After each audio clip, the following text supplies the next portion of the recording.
गरीब से श्रीमंत होना अच्छा, पर श्रीमंत होने के बाद जो गरीब होते हैं उनका जीना कितना मुश्किल हो जाता है। मान तो बहुत बढ़ाया था और अब तो कर्जा इतना बढ़ गया, देना इतना बढ़ गया, जहाँ जाओ वहाँ मांगने वाले हैं, हमारा लिया था वापस दो, हमारा लिया था वापस दो, देने के लिए कुछ नहीं होता। और ऐसे लोग कहीं आत्महत्या कर लेते हैं, कहीं मर जाते हैं और कहीं न कहीं जा करके छुप जाते हैं कि मैं घर पे रहूंगा तो मांगने वाले आएंगे, देने के लिए मेरे पास कुछ है नहीं। ऐसी स्थिति हो जाती है। माने दैन्य भयम बले रिपु भयम। और जो ताकत आजमाता है तो ताकत जो अपने जो स्वतःच्या हाताने स्वतःची दंड थोपटतो त्याच्या समोर दुसरा येतो का तू स्वतःला काय समजतो, चल ये माझ्या बरोबर, कशी कुस्ती खेळायची ती मी तुला दाखवतो आणि कसा तुला चारों खाने चित करून दाखवतो। इस प्रकार बले दैन्य भयम, जहाँ बल है वहाँ रिपु का भय, दुश्मन का भय। कोई भी हम अच्छी पोजीशन में आए कि सामने वाले को वो बात खटकती है और कहीं न कहीं से वो परेशान करने के लिए आते हैं। माने दैन्य भयम बले रिपु भयम रूपे तरुण्या भयम। बहुत सुंदर लड़की का जन्म घर में हुआ है, बहुत सुंदर लड़की है, क्या नयन नक्श है, क्या कलर है, पर अभी 13-14 साल की होने दो, लोग चारों तरफ से उसको देखने लगेंगे और कब कौन उस पर कब्जा कर लेगा और कब उसको ले जाएगा पता नहीं चलता। अच्छे अच्छे माँ बाप हाथ मलते बैठे रहते हैं, लड़की चली जाती है किसी के भी पीछे और उधर से समाचार भेज देती है कि मम्मी मैंने शादी कर ली है। अब सज्ञान लड़की शादी करने के बाद सरकार भी सपोर्ट करती है और हमारे घर की लड़की ऐसी चली जाती है। उसका बहुत सुंदर रूप था, बहुत सुंदर रूप था, इसके लिए कोई लुटेरा आकर के उसको लूट के लेके चला गया। रूपे तरुण्या भयम, तो जहाँ तारुण्य आता है वहाँ रूप को भी डर होता है। सुंदर रूप भी कभी कभी धोखे का कारण बनता है और लड़कियों का सुंदर रूप तो लड़कियों के लिए ही घातक होता है। जितनी सुंदर लड़की होती है उतनी डिमांड उसको जल्दी जाता आती है और जल्दी उसको ससुराल जाना पड़ता है, जल्दी मम्मी बनना पड़ता है, जल्दी बुढ़ापा आ जाता है और ज्यादा परेशानियों में वो घिर जाती है। जो लड़कियां, मैं तो कहती हूँ जिनको कम रूप है और ज्यादा देर तक माता पिता के घर में रहती है, आराम से अपनी जिंदगी बसर करती है, वो बहुत अच्छा। पर बहुत ज्यादा रूप भी धोखे की घंटी बजाने वाला होता है। रूपे तरुण्या भयम शास्त्रे वाद भयम। और जिनको बहुत शास्त्र आता है वो क्या करते हैं, इस शास्त्र में ये लिखा है तुम ये बात कैसे कहते हो, तो वाद विवाद के अंदर हार जीत की बात आती है और कहते कहते कषाय का निर्माण होता है, लेना एक और देना दो। शास्त्र में शास्त्र की बातें लिखी होंगी पर इतनी पंडिताई बघाड़ने की जरूरत क्या थी। और वो पंडिताई बघाड़ने गया तो सामने वाला ने उसके साथ वाद विवाद किया और वाद विवाद में से क्लेश निर्माण हो गया और क्लेश निर्माण होने के बाद अशांत उसकी चेतना बन गई। शास्त्रे वाद भयम गुणे खल भयम। और जो गुणवान होता है, दुष्ट लोग कहते मोठा सज्जन दाखवतो सजाला, कसा आहे ते माहिती आम्हाला। इस तरह से गुणवानों के भी पीछे लोग लगते हैं, गुणवानों के गुण भी लोगों को सहन नहीं होते। खल, खल यानी खर बोलते हैं गधे को, गधे को क्या बोलते हैं, खदे, गधे का दूसरा नाम है खर। तो खर का गधे का पहला अक्षर और सर्प को बोलते हैं व्याल, तो सर्प का दूसरा अक्षर। तो खल, खल यानी दुष्ट, जिसके अंदर गधे का गधापन है और व्याल का जहरीपना है। ऐसे लोग किनके पीछे पड़ते हैं, जो सद्गुणी लोग हैं उनके पीछे पड़ते हैं। आचार्य भगवान का भी विरोध करने वाले लोग दुनिया में थे, बातें करने वाले लोग दुनिया में थे।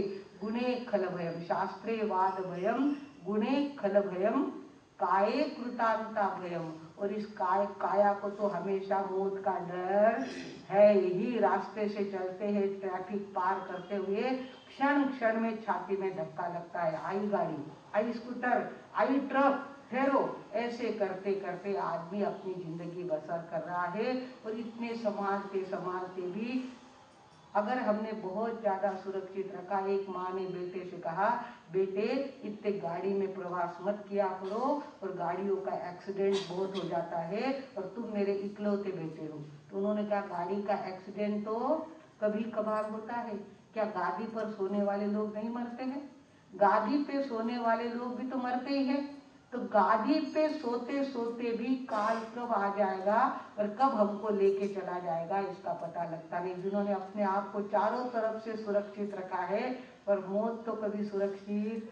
मौत क्या रे आवसे तेनी खबर पड़ती नथी, मौत क्या रे आवसे तेनी खबर पड़ती नथी। मौत ने अटकाववानी कोई दवा जड़ती नथी, मौत ने अटकाववानी कोई दवा जड़ती नहीं। इस प्रकार मौत 100% मौत के रिजल्ट है। पूना में इतने लोग जन्मे हैं, 500 साल का एक आदमी हमारे पूना में है, ऐसा कोई कहने वाला है नहीं। 100% रिजल्ट जिसका आता है वो एक ही बात है और उसका नाम है मौत। काये कृतांता भयम सर्वम वस्तु भयान्वितम भुवि नृणाम वैराग्यमेवा भयम। सर्व दुनिया की सारी बातों के पीछे भय लगा हुआ है, निर्भय एक ही चीज है, वो है वैराग्य। चाह गई चिंता गई दिल हुआ बेपरवाह, चाह गई चिंता गई दिल हुआ बेपरवाह। जिसको कुछ नहीं चाहिए वो है शाहंशाह, जिसको कुछ नहीं चाहिए वो है शाहंशाह। बादशाहों का बादशाह कौन है? जिसको कुछ नहीं चाहिए, और जिसको कुछ चाहिए वो कहीं न कहीं भय के गर्त में अटकते रहता है। भगवानों, इस वैराग्य की आराधना मेरे द्वारा होनी चाहिए। प्रसन्न संसार का नाम क्या है? संसरति इति संसार, जो लगातार सरक रहा है, लगातार सरक रहा है। अभी हम जवान दिखते थे, अभी देखते देखते प्रौढ़ दिखने लग गए, देखते देखते बूढ़े हो गए, देखते देखते झुर्रियां पड़ गई, देखते देखते एक बाजू में घर वालों ने हमको रख दिया और नई पीढ़ी आगे काम में लग गई और हमारी कीमत एकदम डाउनफॉल में आ गई। हम जब बहू बन के आए थे तब हमारी कीमत थी, और आज घर की मुर्गी दाल बराबर, आज वही कोई कीमत नहीं, थप्पी पे लगे हुए है।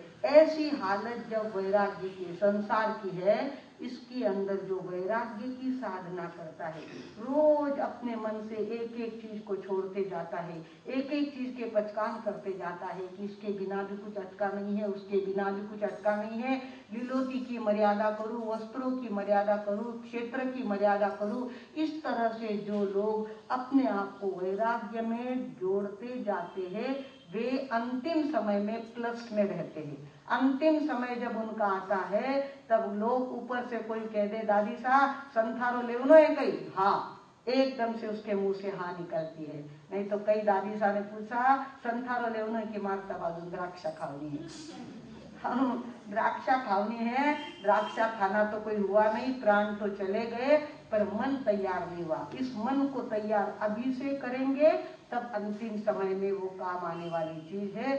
रोज अपने मन से सोचो कि इसके बिना क्या चीज अटकी है, चलो इसका त्याग कर देते हैं, इसके बिना काम नहीं अटकता, इसका त्याग कर देते हैं। ऐसे वैराग्य की साधना जब हम करते हैं तो समय आने पर हमको अंतर से हिम्मत आती है, अंतर से पावर आती है, और अंतर से पावर लाने के लिए ना तो किसी कॉलेज की पढ़ाई की जरूरत है, ना किसी डिग्री की जरूरत है। अंतर से जो ज्ञानी बनता है समय पर सावचेत हो जाता है। हमारे यहाँ बहिनाबाई चौधरी, खानदेश की एक सामान्य स्त्री, अनपढ़ स्त्री, पर बाय बर्थ उसके अंदर ऐसी उपरती होती थी और ऐसी ऐसी वो ओविया बनाती थी। घर में बहुत काम करना पड़ता था उसको। घर की पहले हमारी बहुओं को भी पहले 2 किलो आटा पीसो, उसके बाद रोटी बनाओ। आजकल तो रोटी बनाना भी कठिन हो गया है, पहले आटा पीस कर रोटी बनानी पड़ती थी। घर की दालें घर में बनानी पड़ती है, एक एक बोरा मूंग आ गए हैं तो मूंग की दाल बनाना है तो सवेरे से शाम तक उसके पीछे लगो और सारा काम करते रहो। तो बहिनाबाई भी क्या करती थी, सवेरे घट्टी पीसती थी और घट्टी पीसते पीसते सारा काम करती थी और अंदर से वैराग्य की साधना उसकी पुख्त होती जाती थी। अचानक से उसके पति का क्या हो गया, स्वर्गवास हो गया। स्वर्गवास हो गया तो सारे पहले जमाने का वो वैधव्य बड़ा कठिन वैधव्य था।